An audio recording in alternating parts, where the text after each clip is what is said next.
The notion that rights don't come from laws and don't come from the government, but come from the Creator, that's what the Iranian government believes. I know this because I am a sitting United States Senator and noted expert on American history. History's strange, it's alien, and it won't give us what we would like to have.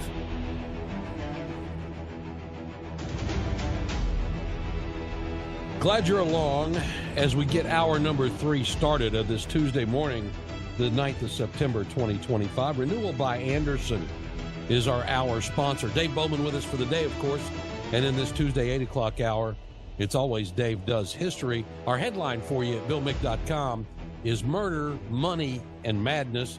We talk murder in hour 1. We talk money in, there, if I punch that button, I'm easier to hear. We talked murder, money, and madness in the murder and money in the first 2 hours. Madness coming in this last hour, and that's at the hands of Dave Bowman with Liberty 250 and Dave Does History here on Bill Mick Live. You state, and this is a quote from Secretary Rubio, our rights come from God, our Creator, not from our laws, not from our government. I find that very, very troubling. I'm a devout person. I was a missionary in Honduras. We've got other devout folks in this room, Christian, Jewish, Muslim, American. The notion that rights don't come from laws and don't come from the government, but come from the Creator, that's what the Iranian government believes. It's a theocratic regime that bases its rule on Shia law and targets Sunnis, Baha'is, Jews, Christians, and other religious minorities. And they do it because they believe that they understand what natural rights are from their Creator. So the statement that our rights do not come from our laws or our governments is extremely troubling.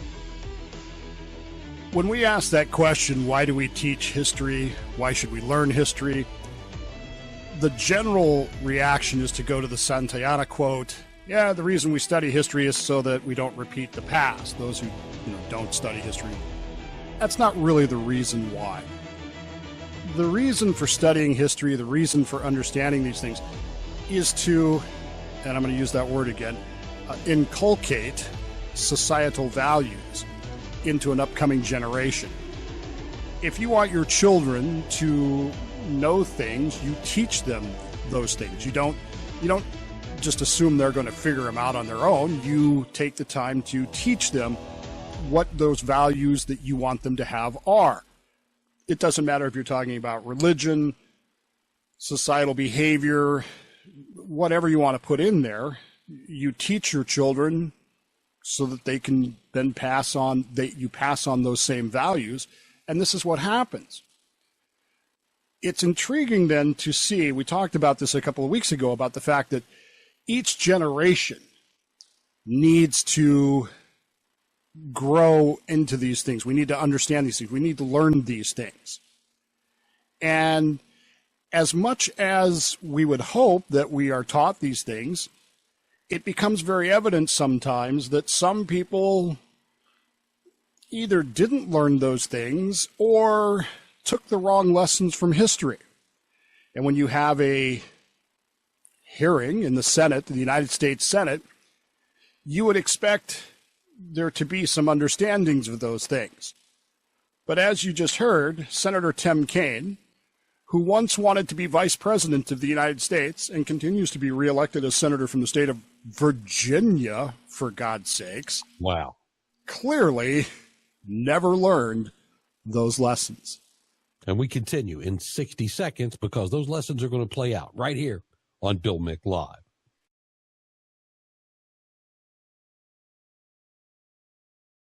So the sitting U.S. Senator Tim Kaine from Virginia, one of the two, a former vice presidential candidate with Hillary Clinton in 2016.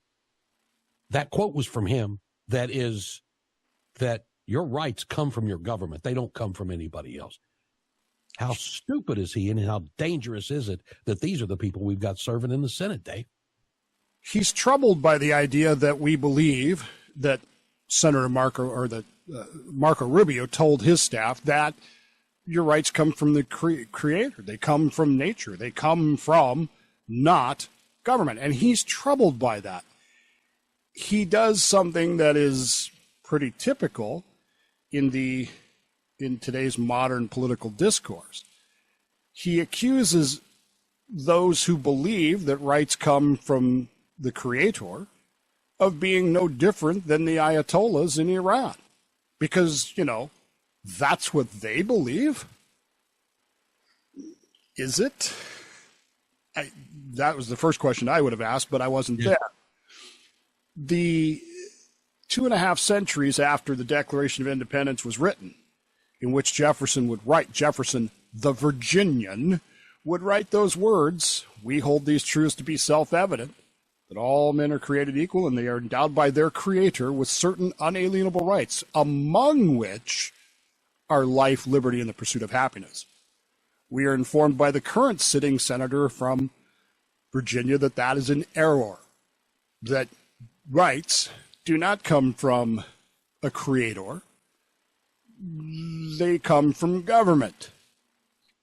So if Senator Kane is correct, does that mean that the Revolution and the Declaration of Independence was all just a giant misunderstanding? Is it just a long piece of 18th century fan fiction? If Senator Kane is correct, then the whole foundation of the American experiment is resting on sandy ground. Now, let's not kid ourselves. Politicians have always flirted with this idea. You can go back in American history all the way to the very beginning, and politicians have always kind of tried to do this. The rights are this, whatever they say they are. We get this a lot in the constitutional arguments. Well, my rights are found in the Constitution. No, the limits on Congress to interfere with your rights are found in the Constitution. There you go. That's the difference. They don't like that. Whatever the practice has been in the past, this temptation of power has always been there.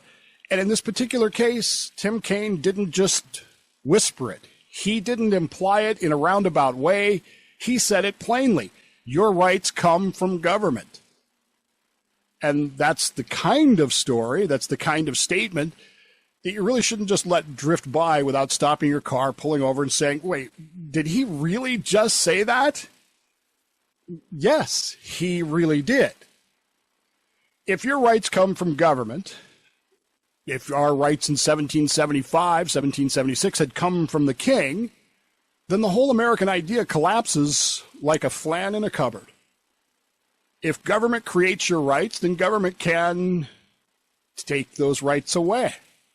This is actually one of the arguments that James Madison will put forward when he says we don't need a Bill of Rights in the Constitution. Now, to us, that sounds insane. Well, we had to have it. I mean, it was part of the argument that there was no Bill of Rights. His argument was, once you start writing these down, how do you stop government from taking them away or limit it to just that? It's the same argument. If government can create your rights, then government can just take them away. Your right to speak freely, it only exists until Congress, the president, your governor, your mayor says it doesn't. Your right to worship, or more importantly, not to worship, depends entirely upon who sits in power. And this is actually going to become the focal point of here. This is why Kaine has missed the whole point. He immediately compares us not to King George, but to Iran, which he claims is a theocracy. Maybe, for all I know. But he misunderstands the concept that we're talking about here, which is if your rights come from that government, well, they're going to limit that. And in fact, we saw that here in colonial America. If you really want to delve into some issues like that, get into the Puritans and how their Puritans' attempts to force religion on people actually lead to the witch trials at Salem. We don't have time to go through all that. But your right to worship or to not worship depends entirely upon government, then government can take that away. Your right to defend your property, to raise your family as you see fit, becomes conditional. becomes fragile, becomes revocable. And you don't have to have much of an imagination, certainly not more, a little bit more than Tim Kaine has, to see how dangerous this becomes. History is filled with governments that believed rights were their gift to distribute. King George III believed that.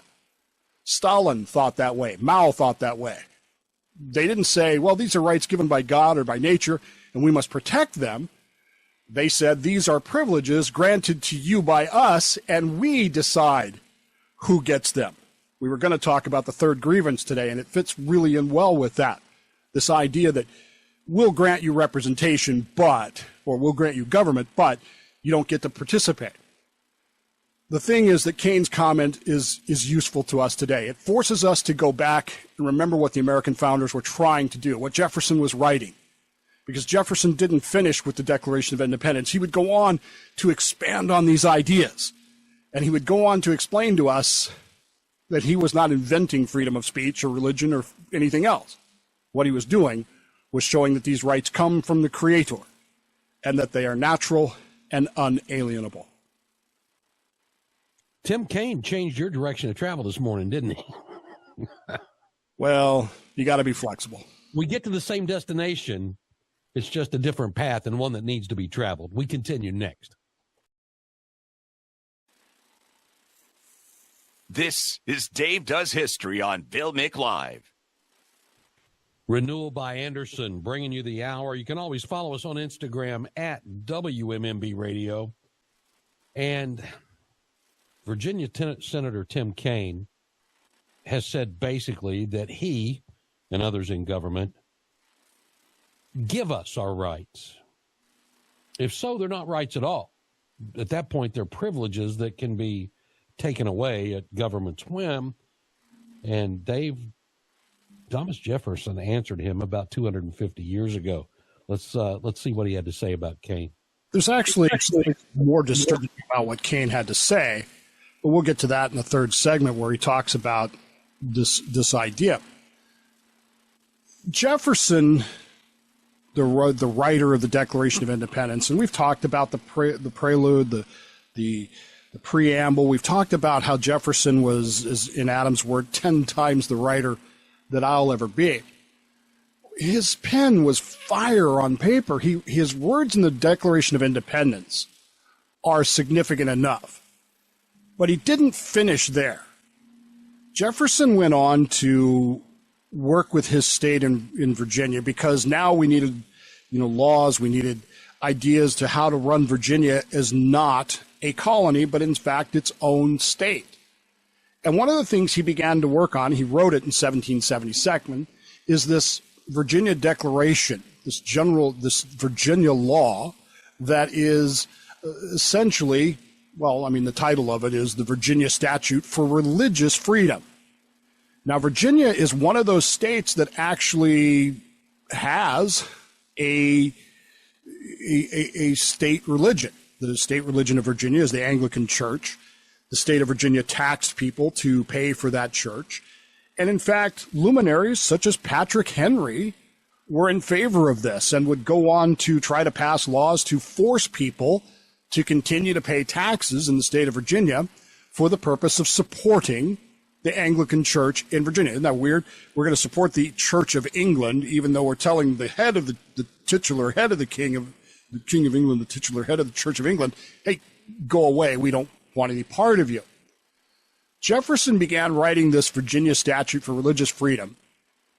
And if you were to read it today and then put Senator Kaine's statement next to it, you would see that it's almost a blow-by-blow refutation of what Senator Kaine had to say. Senator Kaine, who's from Virginia, who should know this.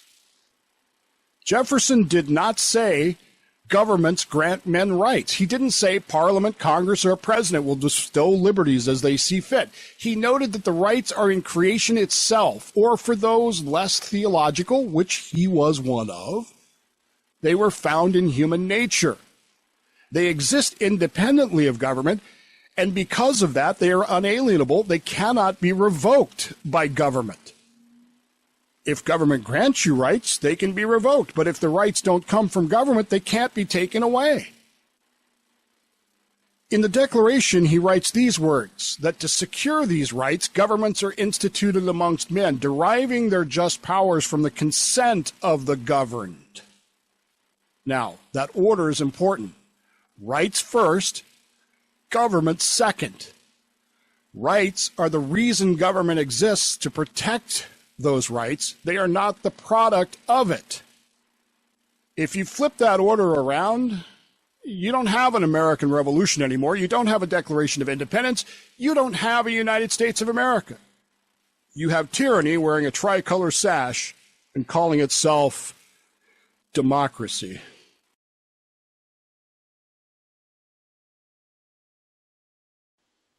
How is it that Tim Kaine, raised in the Commonwealth of Virginia, where basically you could say our freedom was founded, and still doesn't get the concepts and not learning these lessons of Thomas Jefferson, Dave? Well, I think it goes back to what I said at the start, which is I seriously question the inculcation of Tim Kaine's values, because clearly they were not values that value America. Jefferson understood these things, and he didn't just say them in the Declaration of Independence. As we said, he brought them into this declaration, this law in Virginia. He actually starts this thing out, that Almighty God hath created the mind free. And this is key, created the mind free. In other words, your conscience is not the gift of kings. It's not the gift of parliaments. It's the freedom of your mind and your soul, and it is a natural right which is outside the jurisdiction of any legislature. Jefferson goes further, that the rights hereby asserted are natural rights of mankind. Tim Kaine doesn't believe that. He believes that your rights come from government. Natural means they belong to us simply by being a human being. And if you were to ask yourself this morning, which do you believe? Do you believe that as a general human being, your rights come from nature and just from the fact that you're a human being, whether you believe in God, whether you believe in Allah, whether you believe in whatever, or do you believe that government gave you those rights? And unfortunately, as I said before, I think that there's a lot of misinformation, misteaching about things, and it drives me nuts about the Constitution. The Constitution does not grant you rights. It limits what you can do to interfere with those rights. When you write into the statute, when Jefferson writes into the statute, any attempt to tamper with these rights by government would in fact be an infringement on natural rights. Government, he wrote, does not have the authority to tinker with what it did not create in the first place. He and Madison were not trying to cut religion into politics, nor were they trying to cut politics into religion. They were trying to establish a universal principle. If rights depend on government, they're fragile, temporary, and political. If rights depend on nature, they're universal, permanent, and moral. If you're thinking in terms of religious freedom specifically, because that's where Kaine went, if his formula was true, if what Kaine said was true, then government can simply decree from now on only certain religions are allowed. Okay, that's what Iran did, right? That's what England did. Catholics were excluded. Dissenting Protestants were harassed. Jews were only tolerated by sufferance. That was the way things were done. Madison, Jefferson did not want that. They wanted one where conscience was untouchable because it was natural, where faith or non-faith belonged to you as an individual, not to the state. And that's why Jefferson would fight so hard to pass that statute through the general Virginia legislature. He wouldn't get it done until 1786. That's why Madison defends it in the Federalist Papers. Modern senators get nervous when we start mentioning a creator. They say, but what about the people who don't believe in God? Doesn't that exclude them? No. By tying rights to creation or nature, we are universalizing them and not narrowing them. Whether you believe in divine providence or simply human dignity, the principle is the same. And this is what Tim Kaine doesn't understand. Rights are not governments to give or take. They belong to you because you exist, not because Tim Kaine said, today I will allow it.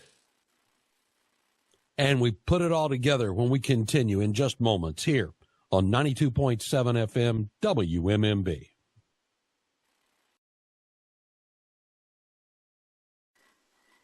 Thanks for making WMMB the Space Coast's #1 preset on the iHeartRadio app. The top of the app, right at your fingertips, anytime. And when you click on the link to Dave Bowman's work there on the show page at BillMick.com, you can make those favorites top of your iHeartRadio app as well. Our hour brought to you by Renewal by Anderson, 321-768-1240, or the Talkback feature if you want to get engaged in the conversation here as we bring a Tuesday and this edition of Dave Does History to a close. Dave, you said in the last segment that the Constitution's role is to limit the ability of government to interfere with natural rights that belong to us as human beings.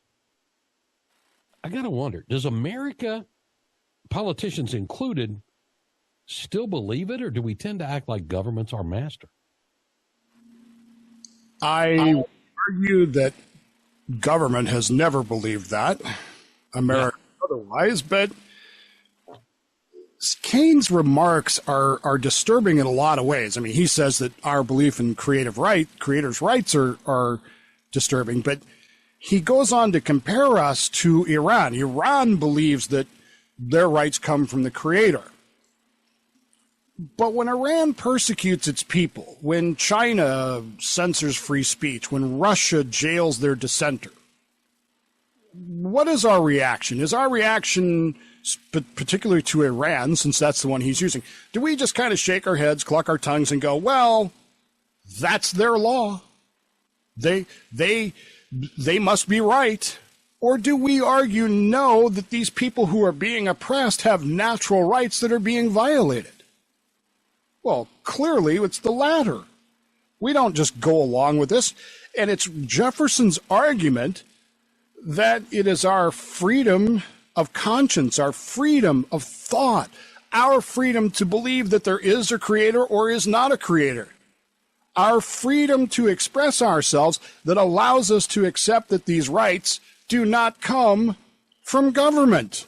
They come from nature. We've heard Keynes' provocation. We've heard Jefferson's answer. Let's step back and ask the bigger question. What is the idea here? And does it matter that a sitting U.S. senator can look back and look into a camera in 2025 and say the rights come from nature or God?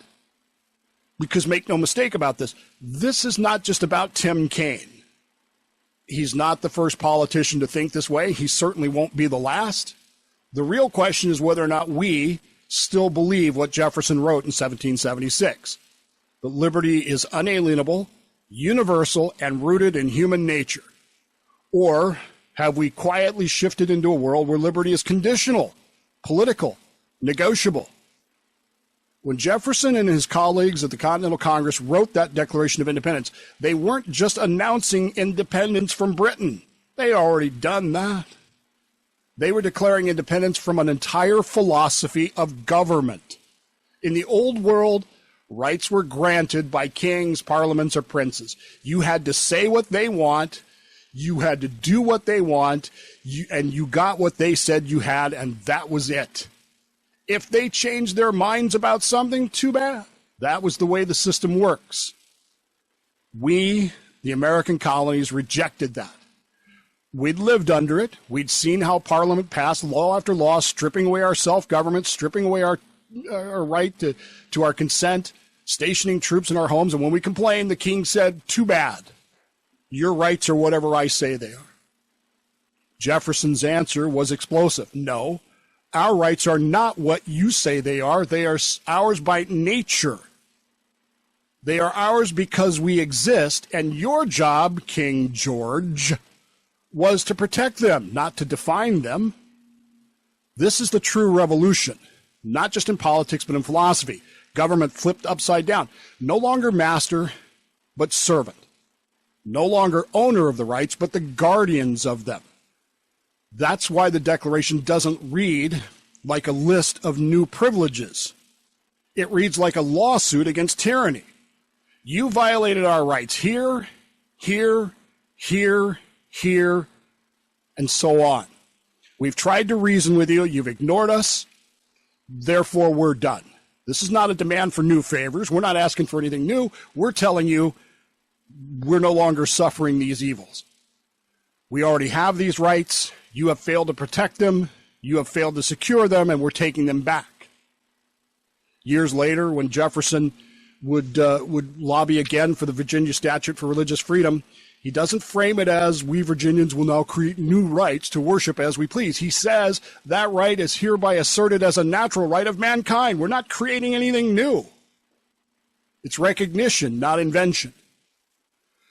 That phrase, natural rights, ought to be tattooed into our American conscience because it is the safeguard against every form of tyranny, left, right, religious, secular, domestic, foreign. Without it, everything is up for grabs. If you believe that rights come from government, and Tim Kaine does, then your liberty is only as safe as the next election.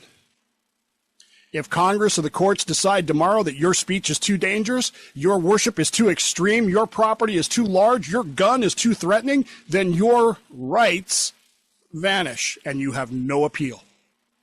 Because the very authority that created them has the authority to destroy them. But if your rights come from nature, then government's power is limited. It can regulate, it can channel, but it cannot abolish. That's why we can point at China or Iran jailing dissidents or Iran executing their protesters and say, that's wrong, Tim.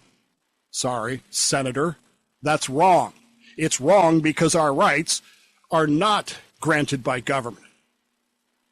It's wrong not because their constitutions forbid it. They don't. They're not wrong because the United Nations passed a resolution. They don't care. They're wrong because it violates something deeper, something older, something universal.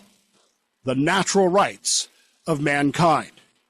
And that is the American ideal. That's why it matters whether we believe Jefferson or whether we believe Tim Kaine. And that's where we are. 249 years after Philadelphia, we're still having the same debate.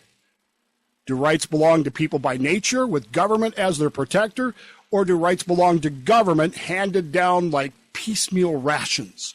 Until some future administration decides to, well, I'll give you more or I'll give you less.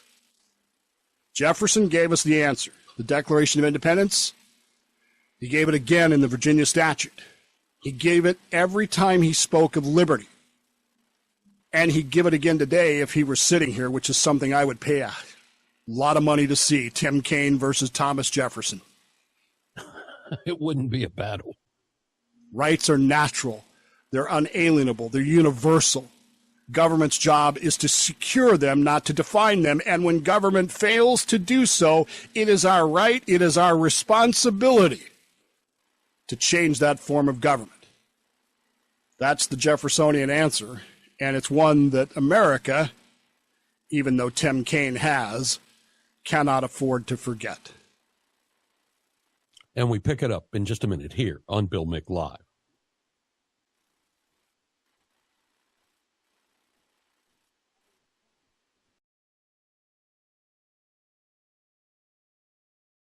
As we wrap up Dave Does History, Dave, let's get a call or two in and see what folks are thinking about Tim Kaine versus Thomas Jefferson. Line 1, you're up on Bill Mick Live. Good morning. Good morning, Bill and Dave. Dave, man, I got to hand it to you. That last soliloquy was one of the best I've ever heard, not just from you, but from anybody. My hat's off to you, sir. That was excellent. Bill, just so you know, yesterday, Glenn Beck, I know you don't have time to listen to him, he started his show with this story about Kaine, and the first words out of his mouth were the words you ended your show with yesterday. What a moron, because Tim Kaine is definitely a moron. And Dave, a question. With politicians like Tim Kaine and maybe the election of the communists in New York City, how close are we the people to become revoking our consent and altering and abolish our current system of government? Ooh, interesting question. Dave, I'll let you throw an answer at him. All evidence has shown that while evils are sufferable, mankind will suffer the evils. I don't know how close we are. For me, I'm there. But somebody voted for Tim Kaine in the state of Virginia. So apparently they're willing to suffer them. Line 2, good morning. You're on Bill Mick Live. Good morning, Dave and Bill. This is William Melbourne. Yeah, William. One of my biggest grievances is government. I want to know who gave them do they have the natural right to take away our rights? Because they're doing that. Well, the answer is no, but we tend to end up supporting politicians that will do that very thing. Dave, I'll let you tackle it. Well, that comes back to the consent of the governed thing, doesn't it? I mean, if we're going to vote for Tim Kaines of the world, the Tim Kaines of the world are going to tell us, they're telling us what they're going to do. The Mohammed's, whatever that guy's name up is in New York, he's telling us exactly what we're going to do, what he's going to do. Clearly, out here, we have politicians that are telling us what they're going to do. If we keep voting for them, what are we saying? Now, is the reason for that because we as Americans have failed to understand Jefferson's position? Or because as Americans, we've come to believe that government gives us rights? And if so, why did that happen? And I submit to you, it is a failure of our education system to inculcate those values. Now, you're into an argument about whether that was intentional or not. Did we quit teaching these things because, like Tim Kaine says, well, it's offensive to Jews, Muslims, Catholics, whatever, as opposed to understanding that the fact that it is a creative right, it's a natural right, means that we should be protecting it for everyone, unlike they do in Iran, which is where they, hang people for disagreeing with them. Dave, I would submit that in addition to a failure of education, it's a failure in the family to uphold these values and know and understand them. Well, if I don't learn these things, how do I teach them to my son? And if my son doesn't learn them, how does I teach them to my grandson? It has to start today. It's the old saying, when's the best time to plant a tree, Bill? 20 years ago. When's the second best time? Today. Yeah. Planting trees today. You may never climb them, but at least it'll help protect the things that we believe in. I know about my life, and I know I was raised in a very patriotic environment, and presumably you were as well. We had similar upbringings, both with an importance on faith and on this country. And I just can't fathom those who don't have that understanding and haven't had it driven into them, yet they're there and they drive us all away. And they vote for it. Exactly. Dave Bowman, another great Dave Does History Today. Thank you, my friend. We'll see you next week. Renewal by Seriously, I am a real United States Senator, and I was almost Vice President, so I know these things.